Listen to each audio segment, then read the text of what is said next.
Hi folks. This video is about the connection of Jesus to 9/11. Now, I came across maybe a couple of years ago or something this video right here, which unfortunately is not working anymore online, but I'm posting it anyway. It's still on YouTube. It's just the audio is broken or something. But anyway, this is Michael Heiser, Date of Christ's Birth in Revelation 12. This is a fascinating video. Had it been anybody but Michael Heiser, who I highly regard and who's written an excellent book, which is Reversing Herman, which has a whole chapter devoted to this stuff. And he's also the author of Unseen Realm, both of which I highly recommend. This guy is a Jesus-loving, Orthodox, conservative, Bible scholar. He's conservative in his theology anyway. You might find some things you disagree with him on, but he deals with a lot of weird stuff. But he doesn't just swallow anything and everything. The guy's got a PhD in ancient Near Eastern languages and cultures and stuff, and he's a Hebrew scholar. He's a real deal, full-blown scholar. And when he says, "Hey, I think Jesus was born on September 11th, 3 BC, and here's why," then it's worth listening to, because this guy is not an idiot. He's not crazy. Coming from anybody else, I would have said this is idiocy. But coming from Heiser, I think this is worth listening to.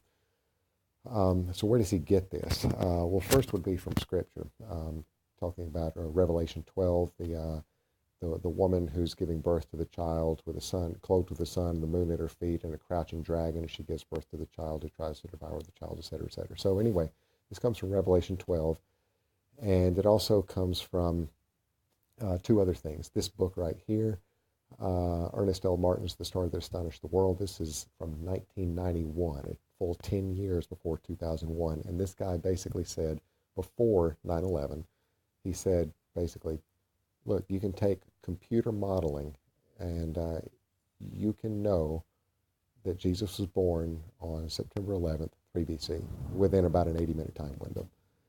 And that's pretty fascinating. Michael Heiser picked up on this later, because this guy died in about I think 1999 or something like that. But anyway, Heiser picked up on this, and he got hooked up with an astronomer, somebody who actually looks through telescopes for a living. And the astronomer helped him working through the details of this stuff and confirmed, yeah, this guy Martin has actually got it right, from an astronomical perspective. Yeah, he's right. This is scientifically accurate information. So anyway, the basic idea is this. You've got the constellation Virgo. When you have the sun entering the midsection of Virgo and the moon at Virgo's feet, this is something that is a pretty unusual conjoinment, I guess you could call it, or confluence of these different bodies and signs and constellations and so on. And this only really takes place anywhere even remotely close to the time of Christ on, say, September 11th, 3 BC, within about an 80-minute time window. You also have, backing this up, you have the fact that that date is also the Feast of Trumpets, Tishri 1, the Jewish New Year, the traditional coronation date of kings in ancient Israel, which is a very fitting date for the birth of the Messiah, the King of the Jews. There are a lot of things that line up with this. The only objection could possibly be the fact that the 4 BC traditional date for the death of Herod does not really line up. But there are some problems with that too, and it can be argued that that's actually the generally accepted date is actually wrong. So anyway, this is an extremely brief summary of this. This is a really big, fascinating topic. It's worth your study. So anyway. I'm just giving you this as a brief overview, hoping that you see that it is something that's serious and worth looking into. And this, I think, is a pretty key part of the puzzle in terms of determining what was actually going on 9/11 and what this means for us.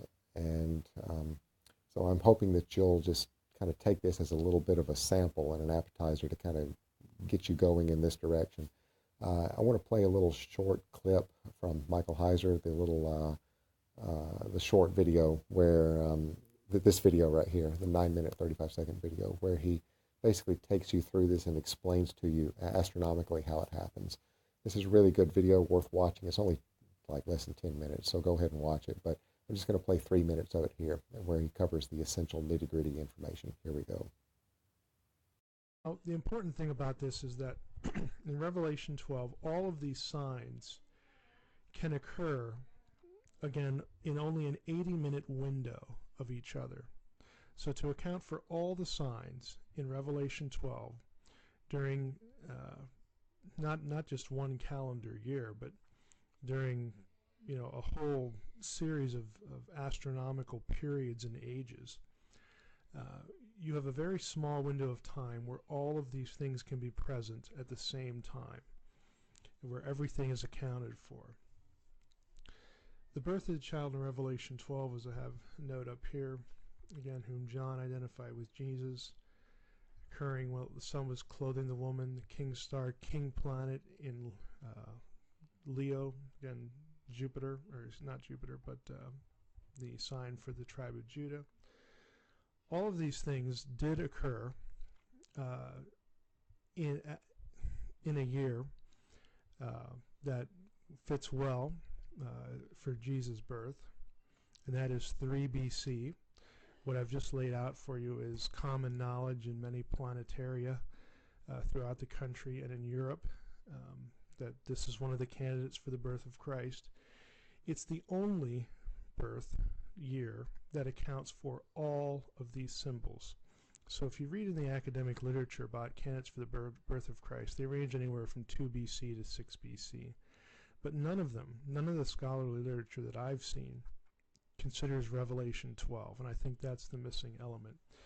The real sort of interesting thing about 3 BCs is, since this concatenation of signs can only occur in an 80-minute window, we know exactly the date of the birth of the Messiah in 3 BC, and that date is September 11th, which, again, this kind of spooks people.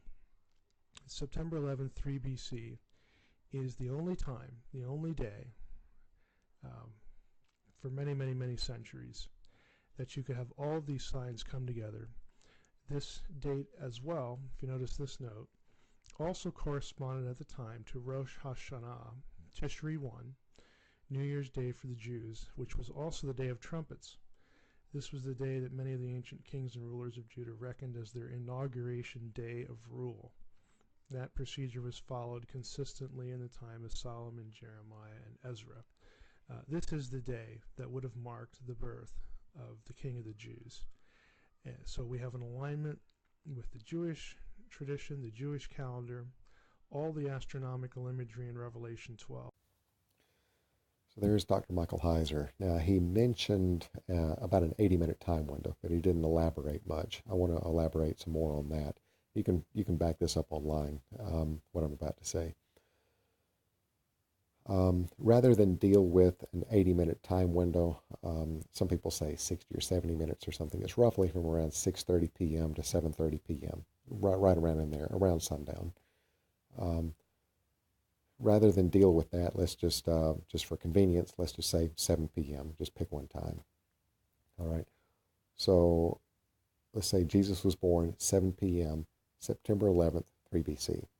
What time would that have been in New York City, had there been a New York City there in 3 BC?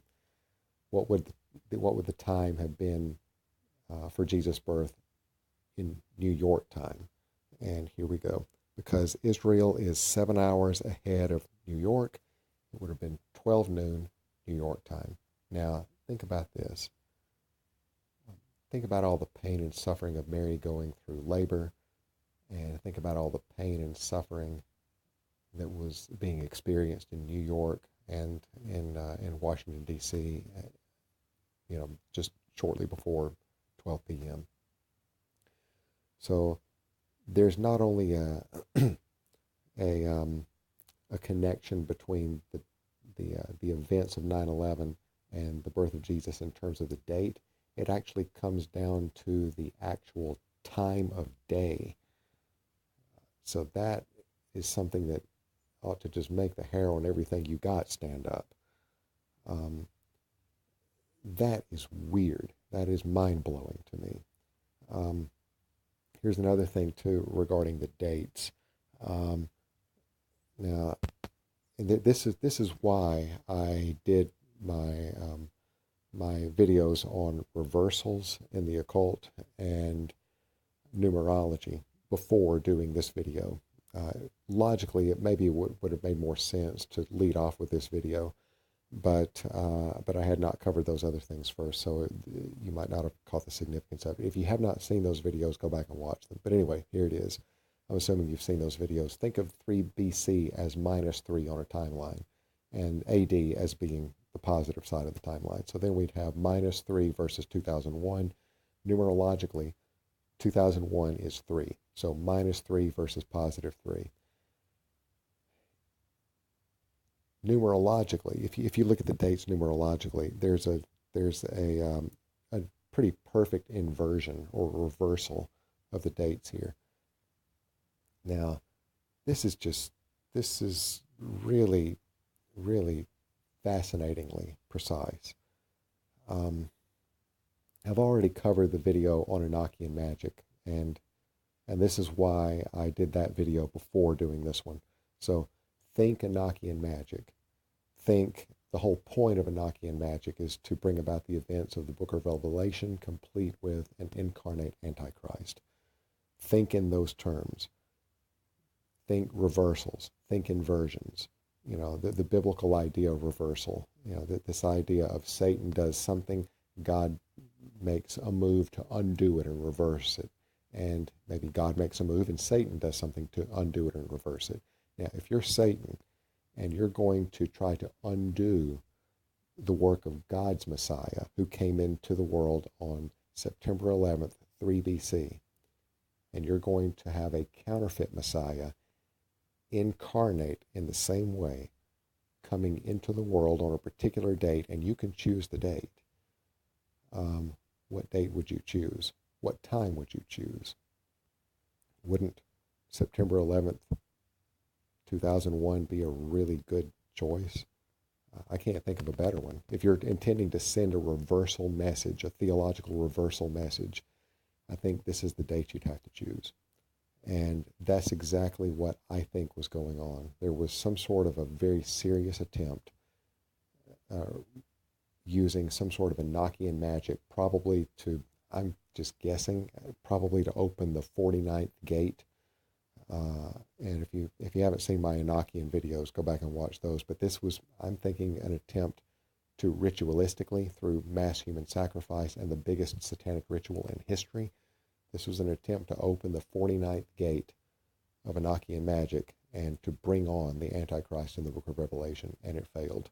You know, thank God it failed. You know, and we can know it failed because Flight 93 didn't hit Building 7. So the whole thing was a failure. It was a big flop. God is proven sovereign, and that's great.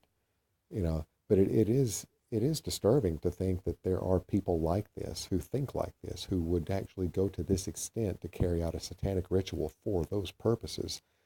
But, you know, we can't lose sight of, you know, who is actually sovereign and who's in control. And that's encouraging. And so anyway, I hope that you can see that that there is a very real Jesus connection to 9/11, and that this is a copycat move. It's a gigantic copycat move. And I think that's essentially what it is.